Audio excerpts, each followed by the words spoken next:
Hello and welcome to Edie Extra, live from the Collaboration Hub at the Edie 26 conference in central London. This is the place for you to be if you want to learn about the hottest topics and the toughest challenges in sustainable business right now. We are bringing our long-standing podcast series to life here at the Business Design Center, recording short and snappy panel discussions that look to the horizon to discuss the next big trends facing corporate climate action. So we are recording today's discussion, and the audio podcast will shortly be made live on edie.net as well as on all of our streaming and podcast channels. For today, let me introduce you to our panelists. I am Siddhi Mittal, Edie Senior Reporter, and I'm delighted to be joined by Tom Butterworth, Nature Leader at Arup, and Lame Vere, Director for Net Zero at the Crown Estate. Thank you both so much for joining us today.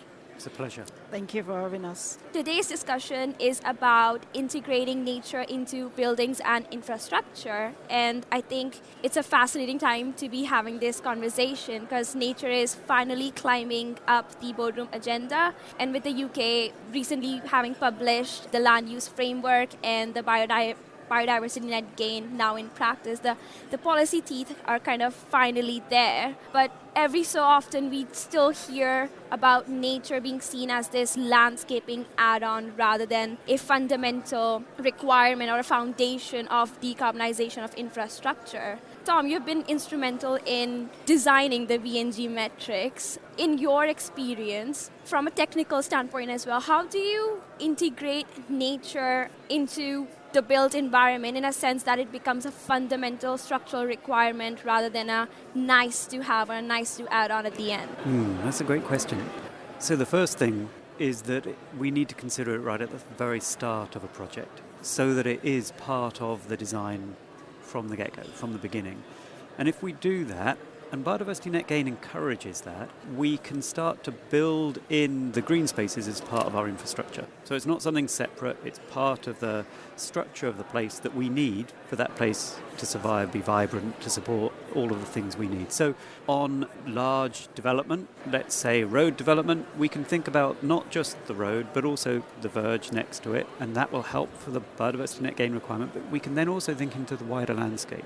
What do we need to do there to decrease flood risk so that that road's more resilient to climate change? In our urban areas, how do we start to integrate green space so that it is decreasing heat stress, so that it is decreasing surface water runoff?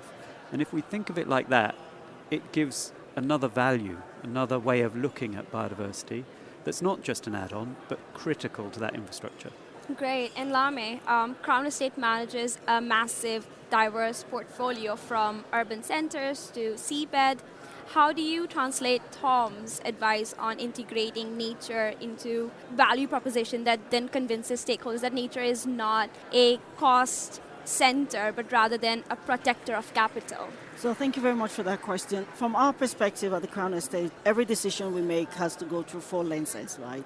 Is it delivering for nature? Is it delivering for net zero? Is it delivering for people? And of course, the financial returns back into Treasury. So you look at every proposition or investment from that lens.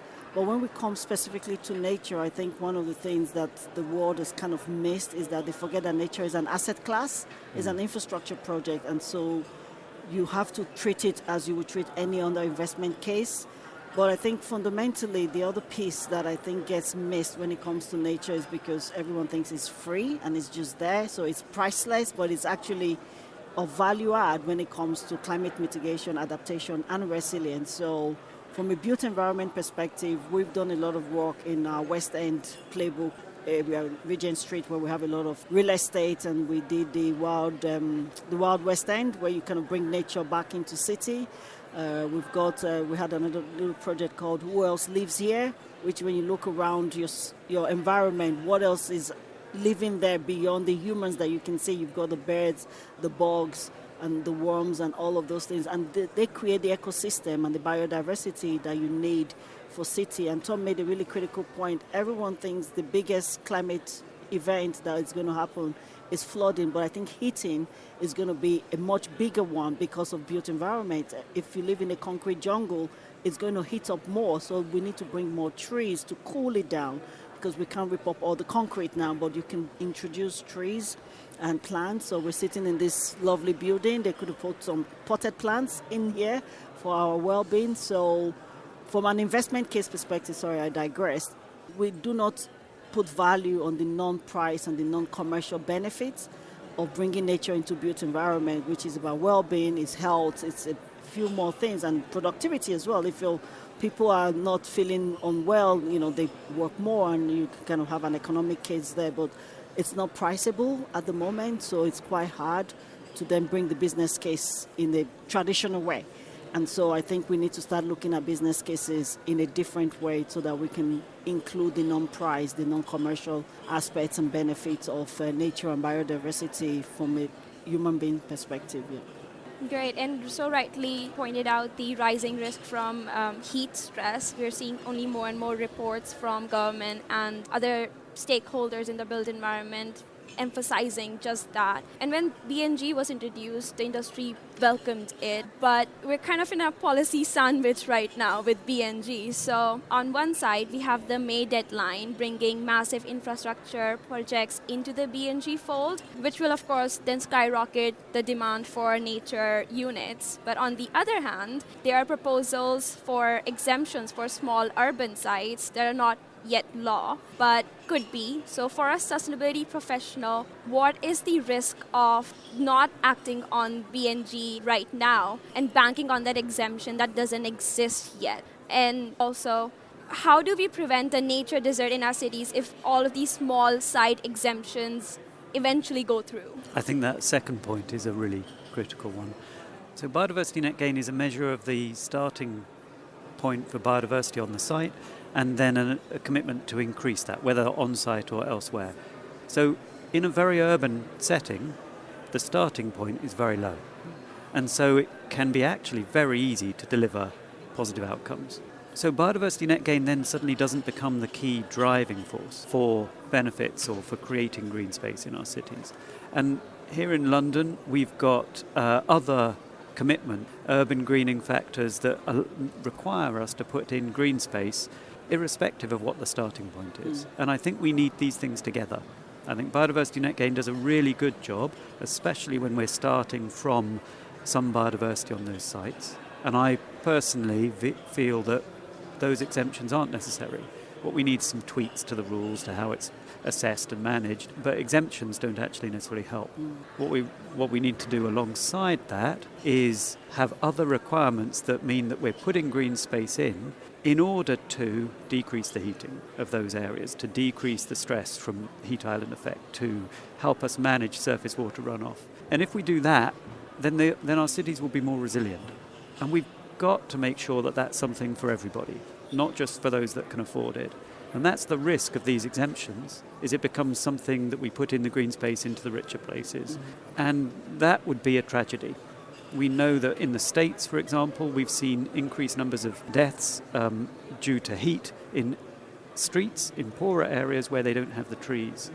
And the trees aren't the whole solution, but they're part of it. And we've got to make sure that we're looking after people with this, and nature is part of that infrastructure that we need to look after our communities. Lame, as we see these 2026 exemptions being discussed for small sites, do you think we are at risk of creating a fragmented market? I think we do, and if I kind of flip it back to the carbon market as well, when something is voluntary, then it is down to your goodwill, and if something is not priced, then the private market doesn't know how to rally behind it. So I think exemptions are not the way, and I totally agree with Tom that we don't also want nature to become a divisor for people, right? If we're talking about people and nature, which is very local, versus climate, which is global, then we really need to go to places and implement solutions in places. And I was telling a story earlier on today about 2 sites in New York, which is almost like central London, where, it's heavily built, it's very fragmented, and, they have disparity of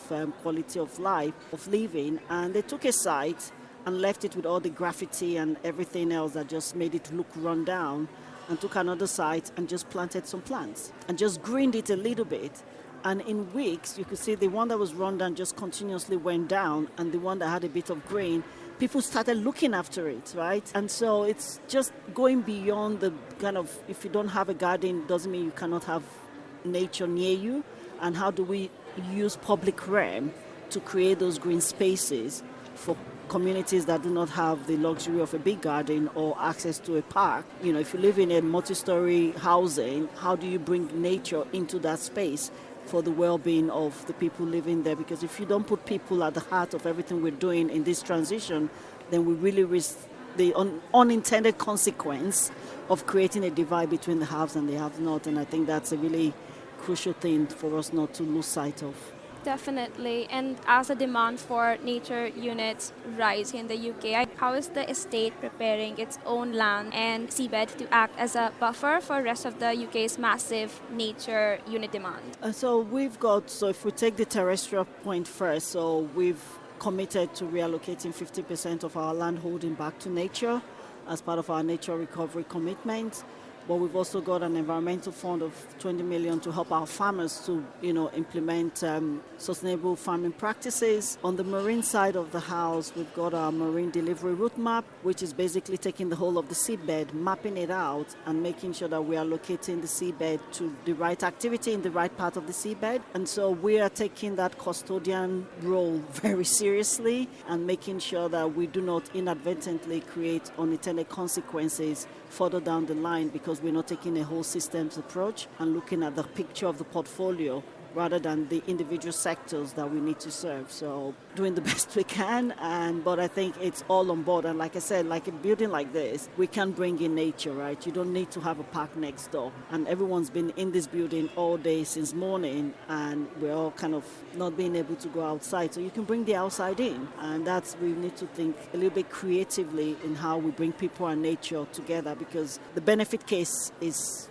clear, right? It's good for well-being, it's good for health, it's good for productivity, you don't go to hospital more. So there's so many benefits, but because it's intangible, it gets missed out in the business case when it goes up to the decision makers. And so we have to have those non-price and non-commercial elements when we're kind of doing the evaluation for nature investments. Can I add something on that course. as well? I think that from a terrestrial point of view, the Crown Estate have done some fantastic work on looking at what's possible. And this is not about creating nature and getting rid of everything else. This is about continuing to produce a whole load of food that we all need, as well as looking after the watercourses and deliver to deliver the water quality we need and nature. And those can come together and support those tenant farmers across the estate. So I've been very lucky to work with the Crown Estate on some of this, and it's really inspiring that this is an integrated approach, not just let's bring nature back to all of it, because this is high value agricultural land that we need to look after for our food as well. Food security. Yeah,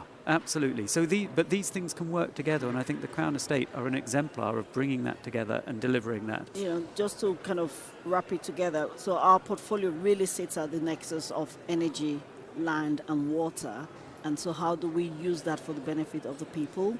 It's really critical in how we look at it. So that's why I said every investment proposition really needs to answer the question around how it's delivering for people, nature, climate, and of course financial return. So it's not always going to give you an equal 25% each across the four lenses, but it's really important and critical that we ask the questions so that at least like with the information now, you're making the right choices and you're making the right trade-offs. And that's, at the end of the day, it's all we can do with the information at hand, but also being open to reiterate your process as you get more information, as things mature. But I think nature cannot be ignored anymore, because carbon was quantifiable, and so it was easy to get the sustainability and the environmental movement to kind of anchor around carbon. But carbon and nature are really tied together, because nature is a sequestrator by itself. Trees are the first kind of carbon dioxide removal that we had before we went into engineering. So it's, And still the best in my mind. Yeah, they're still up there. Yeah. What's that favorite phrase? The best time to plant a tree was 20 years ago, and the next best time is today. So go here and plant some trees, people. No, you're right to point out that people still see climate and nature separately, and people are still talking about net zero and nature restoration in separate silos. In your work at the Crown Estate, how are you ensuring that the drive for renewable energy and urban development doesn't just offset nature, but actively restores it in a way that benefits local communities? So like I said, we've committed to restoring 15% of our own portfolio back to nature, but we're also investing heavily in woodland restoration.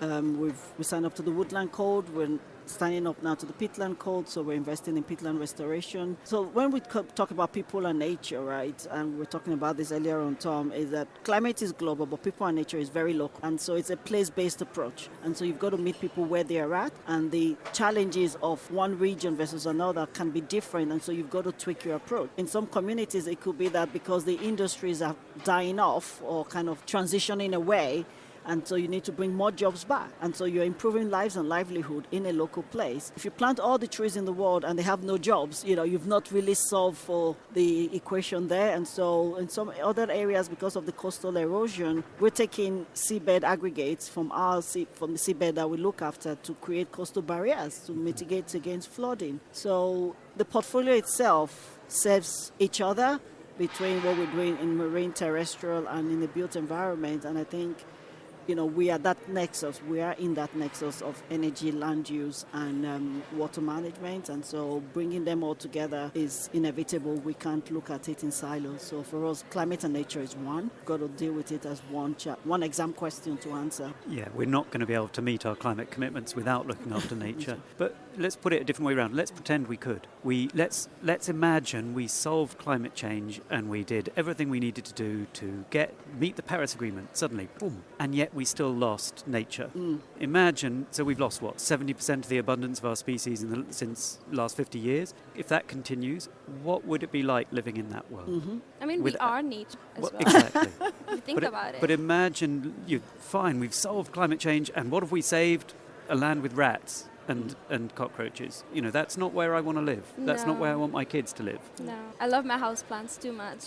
Exactly. No, we all need house plants. We are all potted plants, right? Put us in the right environment, we will thrive, right? So, but it's about also, we kind of joke about trees and making sure that we have enough trees and green, but you've got to plant the right trees in the right place as well. Yeah. Because you don't also want to endanger native species because you've introduced non-native species because they are resilient. So there is a science to nature as well that you have to ensure that you balance as you kind of really do the nature restoration. But also collaborating across land ownership and other parts of the ecosystem is also very critical. So we've been looking at doing some work around ecosystem services and how you bring all of that together for delivery for people, and then how you also preserve our species, because as they become less tolerant to climate change, how do we ensure that they are enduring in the years to come? So it's about people and nature. I think that's probably where I'm going to kind of leave my conversation today, because I think we talk about the business case, the return on investment, and all the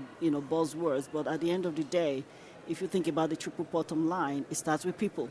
And so we've got to start there. And, you do the people, the planet, and the profit, because it doesn't matter how great the business case is. If you have stranded asset, you don't get that return anyway, but you've got a really beautiful business case that your board is really happy about, but it's not going to deliver because there's no one left. Everyone migrated, so what's the point?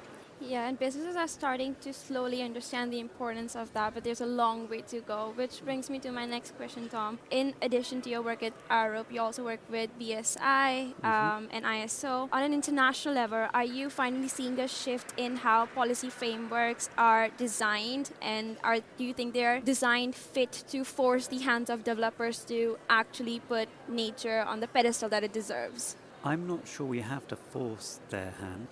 I think if we get the understanding right of what value nature's bringing to that built environment, it becomes the obvious solution. But let's just talk about those global frameworks. We're on COP 17, I think we're coming up to this year for biodiversity, and the climate COP is something like 31. Yes. So we're way behind in terms of that development and that thinking. We are way behind, but we are accelerating really rapidly. 4 years ago we said we couldn't have any metrics on biodiversity, it was far too complicated, and now we've got a global initiative with a whole load of organizations coming together to say, hey, look, it's these 4 things. And my goodness, 2 of them look just like biodiversity net gain in the UK. So, there's a synergy there. We've got, for the first time, we've got ISO setting out biodiversity standards. They didn't have any before, and we've got 2 that were published last year. One on biodiversity net gain, which I was delighted to be involved in, and we've got others in development on measuring, monitoring, and assessing biodiversity. So there's a whole load of pieces coming through. Alongside that, we've got the Task Force for Nature-related Financial Disclosure, and as many acronyms as we could possibly dream for. SBTN, International Advisory Panel on Biodiversity Credits. I mean, the list goes on. The point is that they are all coming to the same place. We're working to bring them all together so that they're saying the same thing across all of this. So ISSB, International Sustainability Standards Board, is also now linked up with TNFD so that that's going to be the same place that lands. The Nature Positive Initiative's work on metrics is going to feed into exactly the same piece of work. So we are starting very rapidly, actually, to get to a point where these are coming together and going to land for all of us, in businesses, in communities, in a consistent, coherent way. And it is so much faster than we did this for climate. Definitely. And I think that ETA needs to be brought up because I think from a user perspective, because there are just so many, companies don't know which one they need to abide by today in case it changes tomorrow. So how quickly they converge in the middle is really critical. What I also say to companies, pick one and just stick with it. It doesn't matter if it keeps changing, but you use it to hold yourself accountable. And that is better than not starting. If you're still arguing about the color of the socks and you've not started the journey to Mount Everest, you are not making progress. So I think progress is really key. And, like you said, we've had COP18 on biodiversity, 31 on climate. And I remember when I was going to COP28, my then 8-year-old looked at me and said, "Mommy, so you mean they've met for 28 times and they've not solved it? And now they're about to meet for 31 times. So, we're really behind the curve. And I think we all need to kind of just start acting and progressing the ambitions and the plans and the targets that we've all set. That's all the time that we have today for this EDie Extra discussion. A huge thank you to our speakers for their time and for sharing their insights, and also to Arup for sponsoring this session. And thank you to everybody in the audience for your time and attention as well. And I will see you around. Thank you so much. Thank you.